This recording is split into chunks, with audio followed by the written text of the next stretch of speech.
very happy to have you here, of course, in Gothenburg. And you are here mainly because one of your trilogies has been published again in Swedish, The Blood in the Sun trilogy, which is published by Multimedia. Yeah. But of course you have a very large catalogue of books behind you. 3 trilogies, I think, and a couple of other books as well. And your debut, of course, was in 1970 with From a Crooked Rib, which has become something of a modern classic, of course.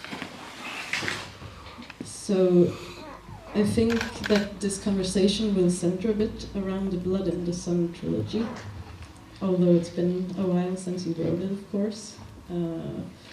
But I'm sure we will have the opportunity to talk about your other books as well. So, as I said, the Blood in the Sun trilogy was written a while back. The first one, Maps, was published in '86 in English, and in 1993, Gifts came out, and in 1998, Secrets. And they are all about Somalia. They take place in different parts of Somalia, but mainly Mogadishu. But in fact, when you wrote them, you hadn't been able to go back to Somalia since 1976. So what was happening in your life at the time that you wrote them?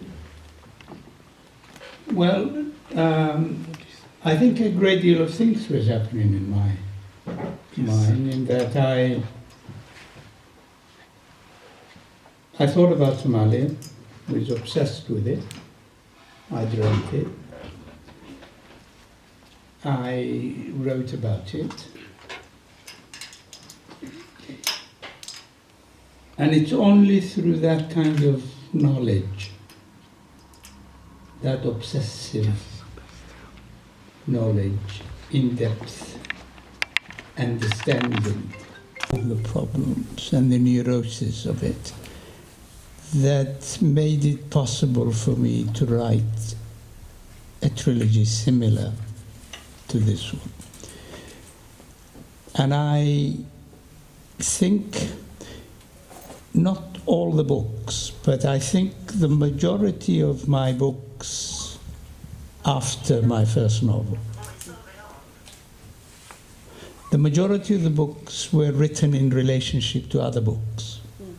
Whether those books were written by myself or whether those books were written by someone else, and so on and so forth. And therefore, because I, being in exile, unable to return to Somalia, I lived in my head and carried Somalia with me in my head. And as I said, it's very important also to note how much of my writing, how much I owe to other books, other writers. And they need not necessarily be African, they need not be necessarily, Arab or Muslim or anything. I'm an avaricious reader, and sometimes I don't mind borrowing. As long as nobody catches me out when I steal. It's that's what writers do. Now the trilogy, this particular trilogy, was inspired by a very, very simple proverb, an Italian proverb. I'll say it first in Italian and then we'll translate it into English. And the Italian proverb says, La vittoria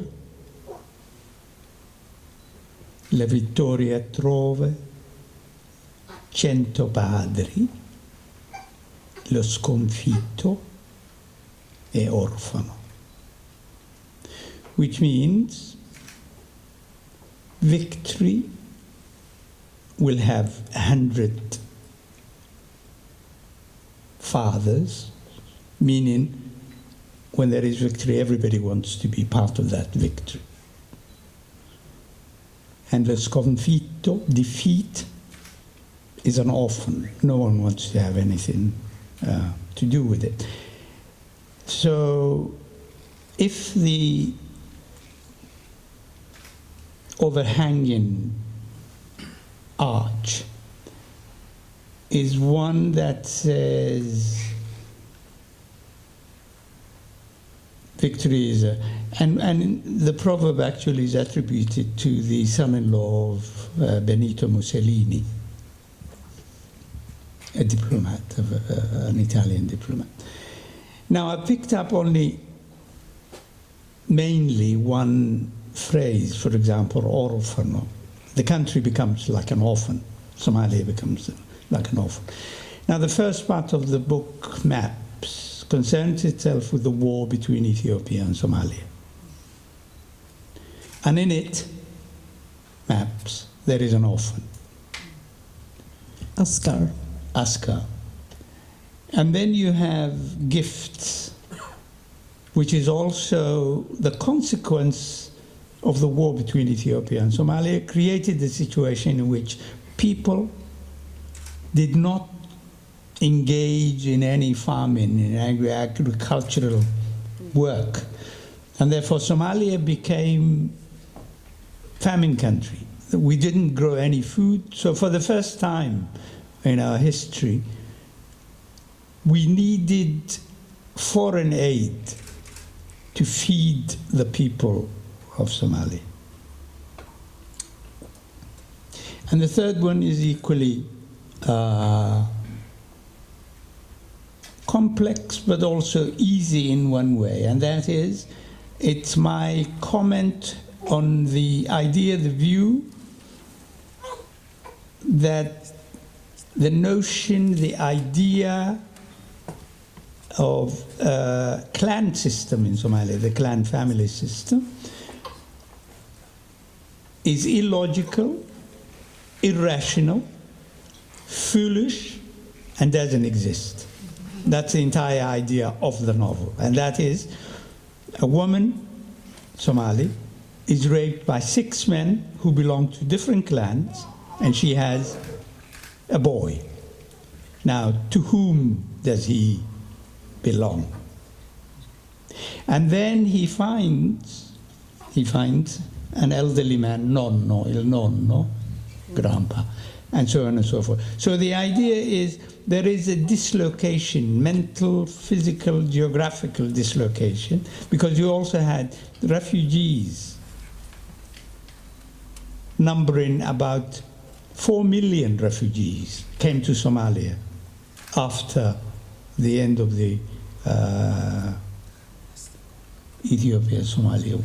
So this is the overarching responsibility of the novel. I could continue, but I think, yeah. So that's one part of the Blood in the Sun trilogy, is this blood relations of the clans, and of course the idea of the orphan is something that is continued in the trilogy as well as in your other books as well. There are often foster parents, or the child is fostered by someone else than the one who gave birth to them. So is that a thought that has continued with you, that there is something destructive sometimes in the emphasis on blood relations? Well, it's very unhealthy. That blood relations is very unhealthy, and especially in Somalia, where the blood communities gather themselves, make themselves into a mob, and that mob is very deadly and dangerous. And to organize yourself along, that particular line. Now there is obviously I've lived in different parts of the world. And in West Africa, it's one of the things that I learned in West Africa. We don't have it in Somalia. In West Africa, what happens is when a boy is born, the firstborn boy, is usually sent away from the house, from the home of the father, and is sent to an uncle or someone else who raises this boy in order to protect the boy from the psychological damage of living with his immediate father. Because the immediate father wants you, if they're successful, if they are Donald Trump, who've made lots of corrupt money, they want you also to continue along those lines. And in order to save them from this particular conflict between father and son, and you know the idea, the psychology, you all know Freud. In order to avoid that, that is what it is. Now, the most fruitful communication between a child and an adult in my fiction is the one that exists between grandpa and grandchild. And the reason is there is no tension between them. You can learn from your grandpa. You can learn from an elderly person who is supposed to be containing wisdom. Old age, not necessarily. I mean, I've grown old and I'm becoming more stupid by the day. But that is the accepted wisdom. And it's the tension, the lack of tension that produces knowledge, that produces wisdom, and that continues to do that.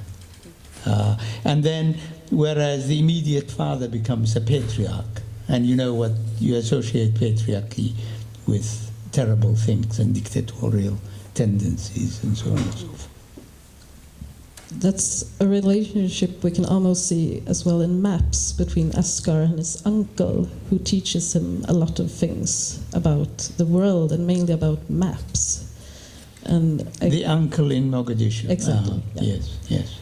And maps, of course, is the overreaching theme of that book. So what is this knowledge that he gets from the maps? Why did you want to explore maps in that book?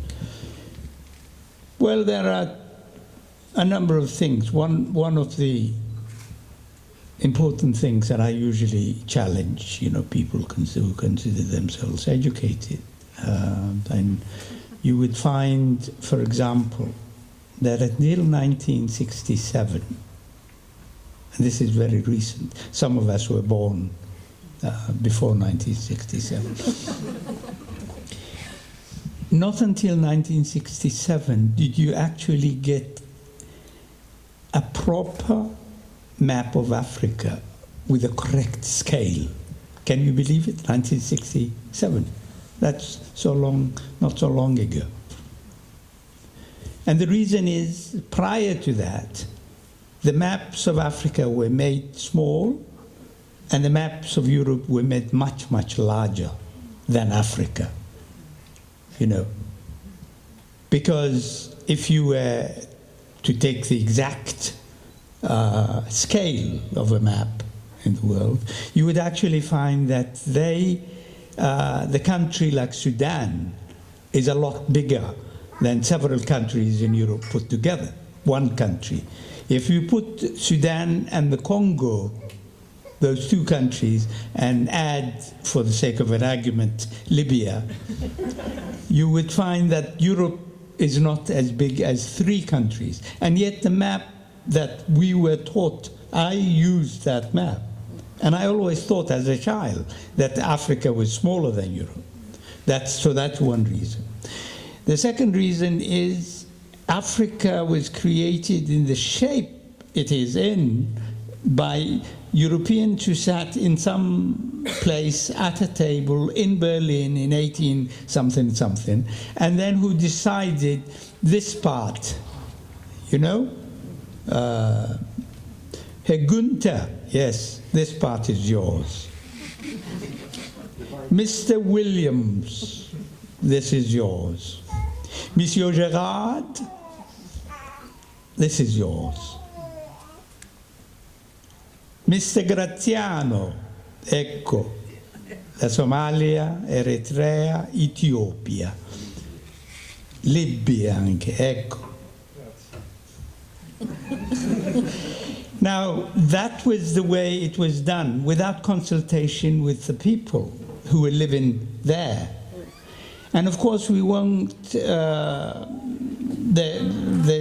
a terrible history, relationship that Africa has had, with Europe. Now, I was interested in maps because the child, Aska, as a Somali, looking at the map, realizes that the borders that were created were borders not by the Somalis and the neighbors, Ethiopia or Kenya, but by France and Italy and England.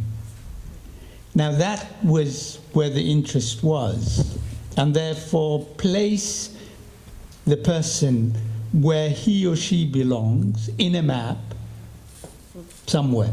Now, it's a very interesting thing when if you live in the Scandinavian world and then, Denmark moving around and colonizing these people and then moving away and then marrying the Swedes and then divorcing and then getting married to the Norwegians.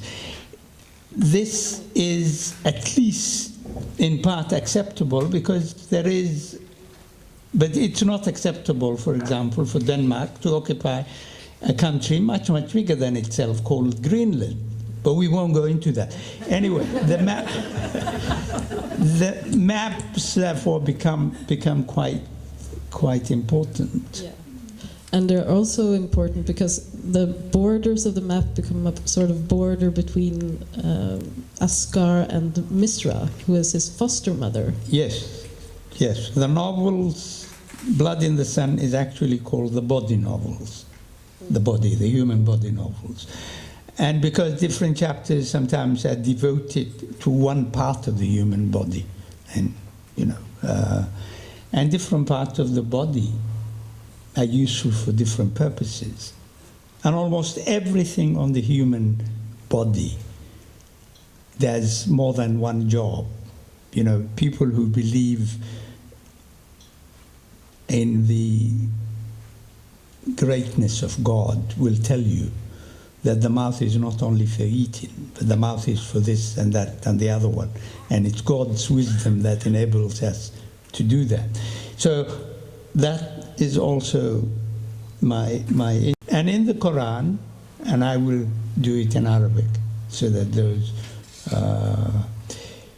there is a verse in the Quran, and the Quran says, وَالْيَدُ الْعُلْيَا خَيْرٌ مِنَ الْيَدِ السُّفْلَى, which means the upper hand, God prefers the upper hand to the one below. Meaning, even God prefers. I'm interpreting it, huh? It's not exact interpretation. I hope nobody feels offended. The upper hand is preferred to the recipient. In other words, the giver is better than the recipient. So it is already clear. And foreign aid, therefore, is one of the themes, one of the major themes of the novel. Yeah, because of course the overarching theme is the gift, and on the one hand we have the boy who is sort of a gift to Dunya and Bosaso. Yeah.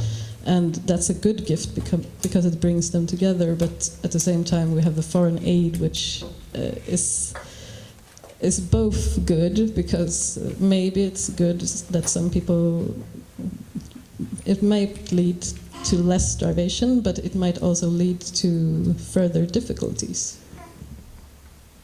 Yes, but another theme, sub-theme that actually runs in the novel is against dictatorship.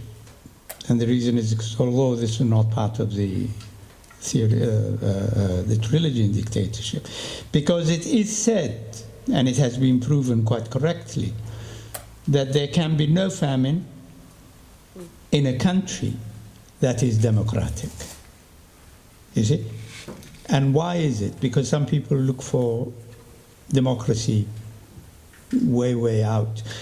There can be no famine in a country that's democratic, because before the famine hits, before the drought hits, the newspapers will write about it. People will speak about it. And therefore, whether the government likes it or not, somebody has to do something about it. And then what happens is, if there is a famine, and the government doesn't do anything about it, then the next time there is an election, those people are not re-elected. You see how democracy and famine don't coexist. If there is one, the other one must go out of the window.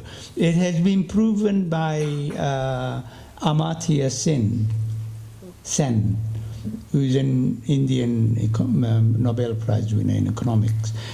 And the theory was that the one time in India when there was famine, and in many other countries when there are famines, it was discovered that people in authority were not interested in the life of the people whom they were dominating, whom they were ruling. So that's also a sub-theme in the novel, in the novel Gifts. Because Siad Barre, the dictator, was still there. He didn't care much about it. As long as he had food on his table, it didn't matter who died, who starved. Then we come to the last book of the trilogy, which is Secrets, and that paints a very bleak portrait, I'd say, of both Mogadishu, where it mostly takes place, and of humanity even, because it's a very dark story, but very poetic. I am dark, so does that mean bad? No. It's... You know what I mean. Yeah. So I'd say what you paint a picture of is a sort of dissolving of taboos between people as well as in society. And here the main person is Kalaman, who owns a successful business, computer business in Mogadishu. But at the same time we see the civil war drawing closer. So he knows that this business might not live forever, and he might not be in Somalia forever. But something else happens as well. Someone shows up in his life from his past, and with her, there are a lot of secrets that... She's a shapeshifter. Yeah. Secrets is a novel that Somalis don't like. And I have been called all kinds of beastly names when the novel came out. Somalis are very prudish. I can say that. They can say what they like now because they've already said terrible things about me. And what happens is the novel, there are lots of beastly acts in the novel. Now, I must give a warning before we continue any further, and I would say, for example, that the novel is supposed to be taking place 3 days prior to the beginning of the Civil War. And therefore, people are gathering their papers. Houses in Mogadishu are being broken into by some clan militias, by some other groups of people, by thieves. The whole place is being roamed around by bandits, people killing and doing all kinds of things. Now, many of the Somalis are engaged in beastly behavior. And what does this mean? It means that they're killing one another. It means that young women who fled their home are caught in the middle of the street, taken to a mosque and raped in the mosque. And these are incidents that took place, which is, according to an Islamic society, very beastly, animalesque. There's nothing more animalesque than young women seeking refuge in a mosque, and then they are raped. Some of the things that were happening, and I would write about some of these things later on in a book of mine called Yesterday, Tomorrow, which has also a chapter on Sweden. But things that would happen would be, for example, some of these young bandits would walk into a house, rob everything that's there, and then to indicate that they owned the house, because no longer can the man who owned it come back to this house. What they would do is they would defecate in the middle of the house. They would defecate in the middle of the house, and then mark it and say, anyone who comes here has to eat this defecation, this shit. Now, if people are behaving in that way, I can't think of anything more animalesque than anything else. But Somalis are shocked by the fact that in the novel there's, a gay couple.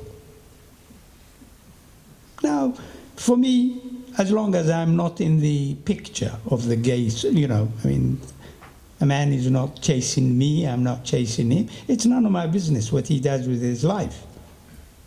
That's my attitude. And therefore, it's more beastly to do what they're doing than a man sleeping with another man, which is something that happens out of choice. To them who do it, they have the freedom to do it. Do you? I see what you mean, yes.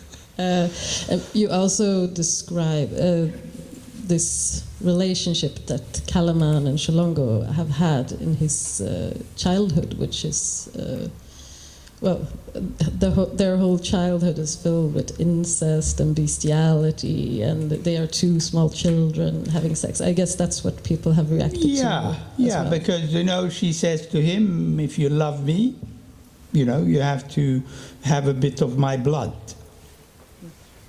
So what? I would say. So he drinks her menstrual blood. Yes.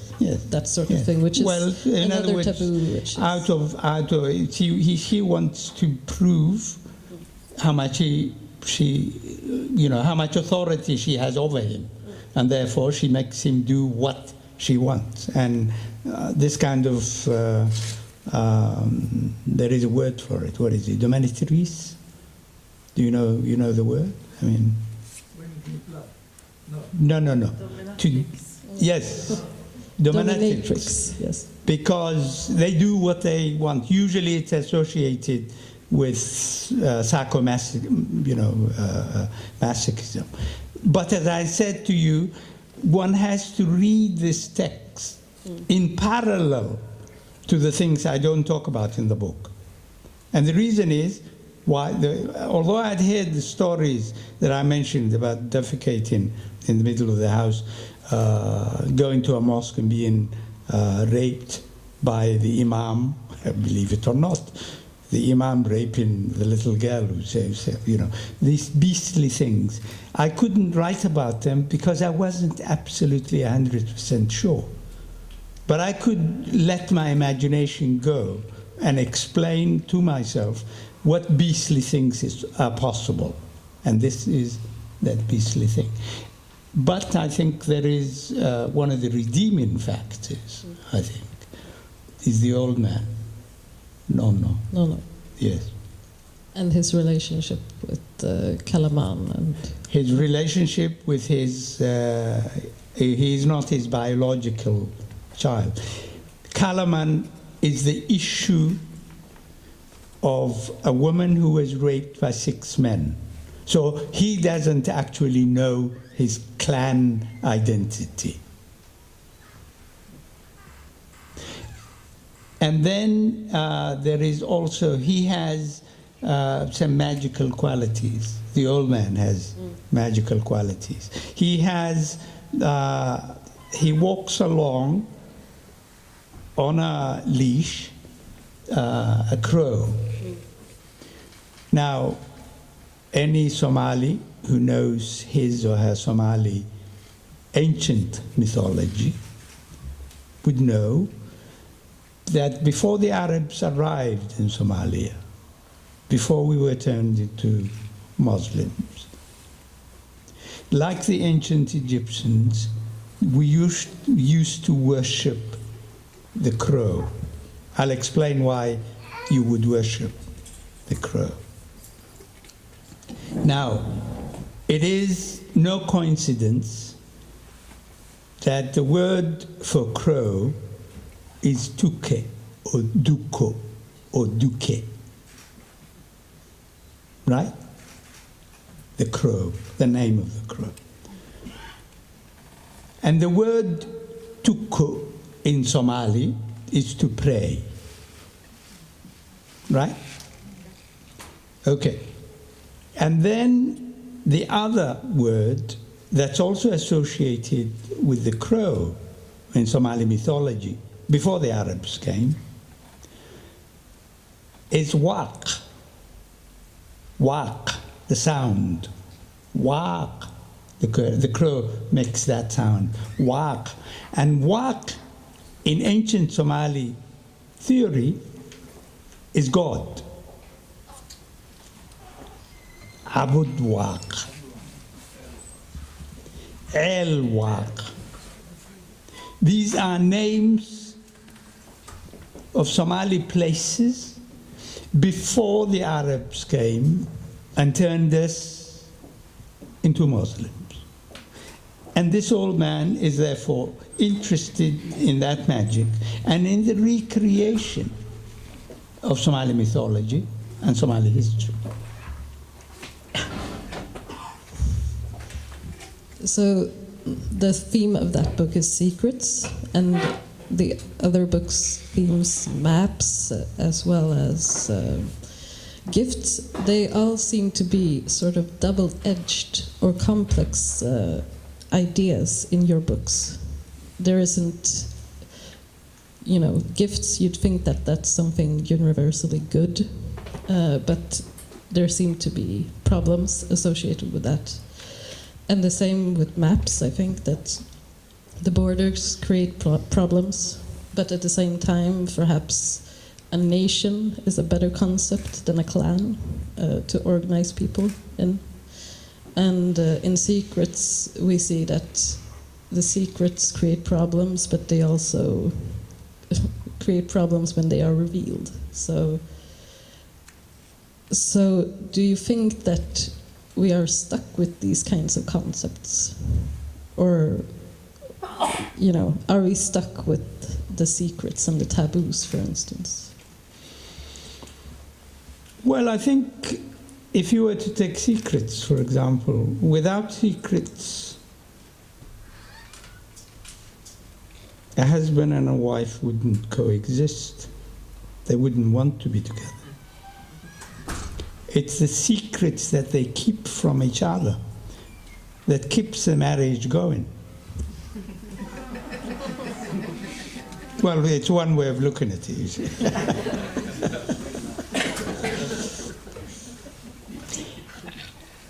And then the other thing, of course, is the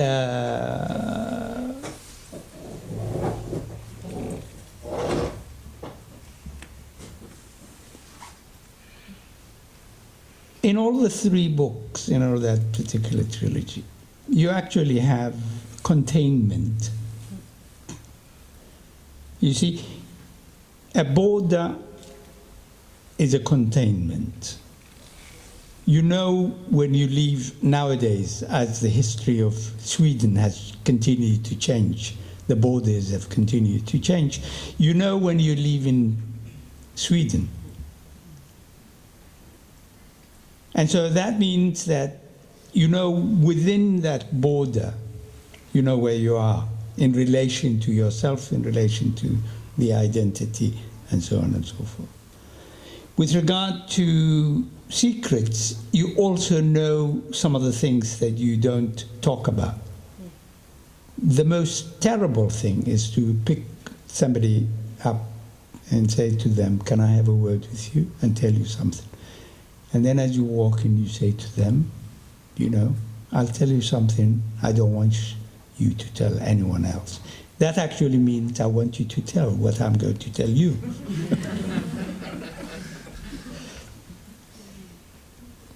And of course, the recipient of that information will tell you, "Oh no, I don't talk about these things."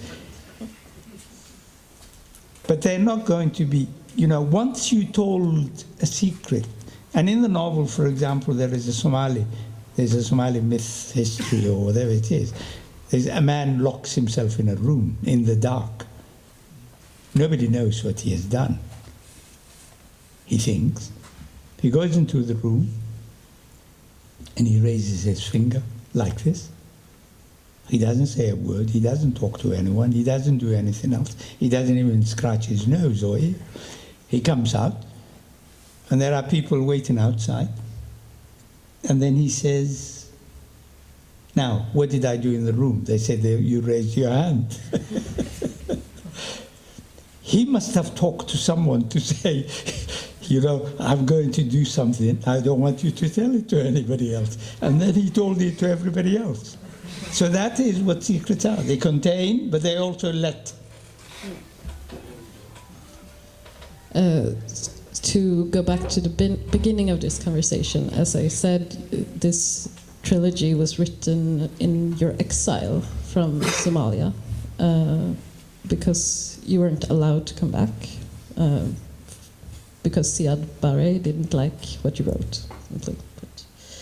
And reading this trilogy and seeing how you keep connected to Somalia through your writing, I come to think about migration and how there's so often politically a very great interest in integration, which is of course important, but I think that it's also apparent in your writing that of this trilogy, not in the least, that it can be very important to keep connected to the country where you're from as well.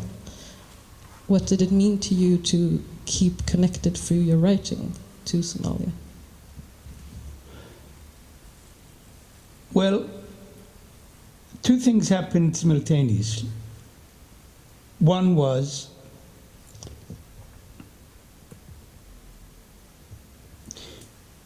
the government of Somalia didn't like not only what I wrote, but what I represented, because I represented trouble. Number two, many Somalis not only didn't understand what I wrote, and not only did not really and truly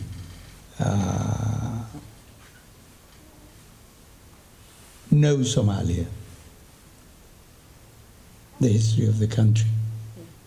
They didn't make it their business to know. And therefore, in a way, I was interested also in going deeper and deeper into the mythology, into the psyche of my people, who thought I was one of them and yet didn't want to welcome me as such. And the reason is because one of the things is, the problem started many, many years ago when I wrote my first novel. And quite often, and I was even told yesterday, I was told that day before yesterday, usually people say to me, "You know what, you're embarrassing us in front of our Swedish friends." And many of them think, that there are secrets that other people don't know. The principal idea of secrets is that everybody knows it. I remember Somalis when I first published my first novel in 1970. I remember people coming and saying to me, "You know what? It's very bad. You're talking about female circumcision. These are terrible things. We know they are terrible things. But don't talk about it. Don't let these foreigners, white people, know the terrible things we do to our women." It is that kind of, what happens very often is other people take ownership of the country. And then what they do is they push you out of it. And they make you live outside. But for someone like me, there was no inside. I was a Somali, traveling on a Somali passport, had no other nationality, had nothing else except Somali. And the Somali didn't want to have anything to do with me. In the sense that, they weren't engaging me in the debate that I wanted them to engage with me in. And then there is also the immediate family, brothers and sisters. Because all my brothers and sisters, I come from, in Somali terms, not in other worldly terms, but in Somali terms, educated family, as they say. They all worked for the state and, university graduates and so on and so forth, female and male. And because I was publishing the kind of books that I was publishing, if I called home and I wanted to speak to my mother, one of my brothers would pick it up and then say, "Don't call us, please. You're a danger to us. We're going to lose our job." So can you imagine? The exile was actually not as terrible as calling your own family and then later on to be told, "Don't call us because you mean danger." They lose their jobs. What else? Other people have lost their lives. I told them. I said, other people are losing their lives, their freedom. And all you're talking about is, so there is this, it's not, obviously afterwards, and even now, for example, the brothers who said, "Don't call me," now they say, "Call me every day 6 times." It's... It's like you want to keep connected to the country, but at the same time... I wanted to be connected, but also wanted to have information. Not at the price of not being a critic anymore. Sure.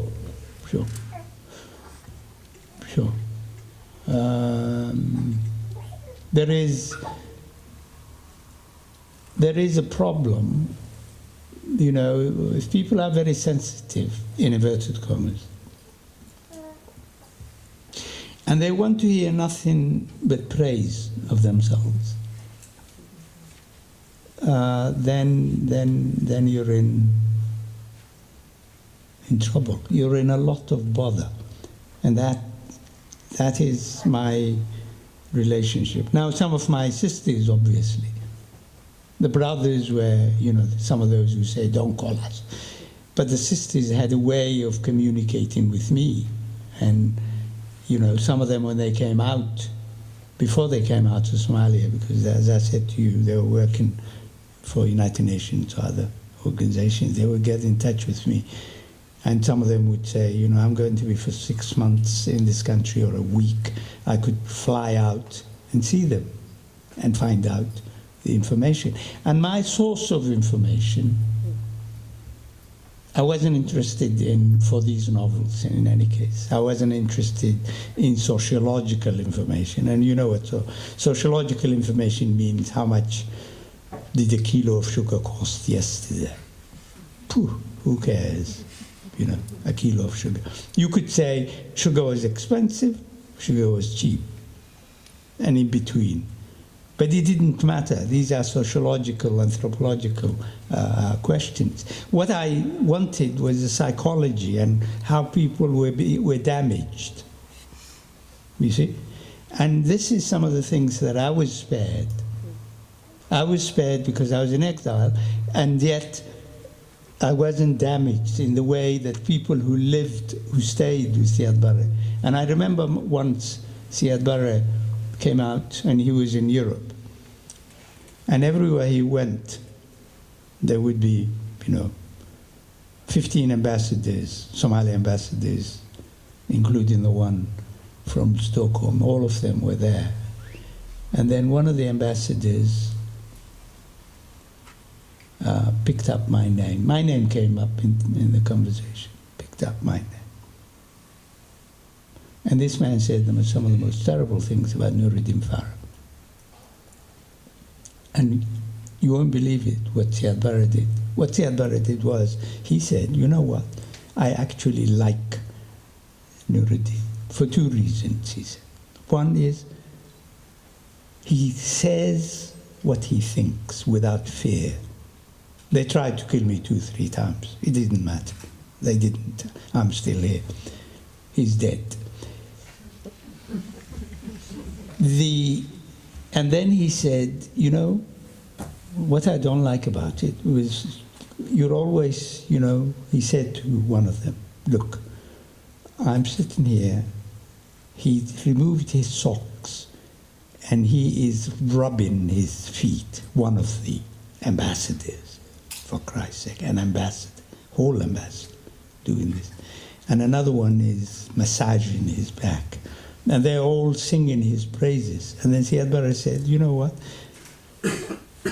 I know that you do not believe a word you say to me.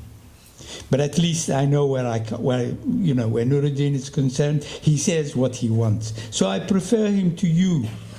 And he was true, because, 2-3 years after that, they all said some of the most terrible things. So those are the Somalis with whom one had to deal with. And I'm not saying this is specific to Somalia. I mean, it's the same, I'm sure, here. I'm leaving tomorrow. I can say what I want.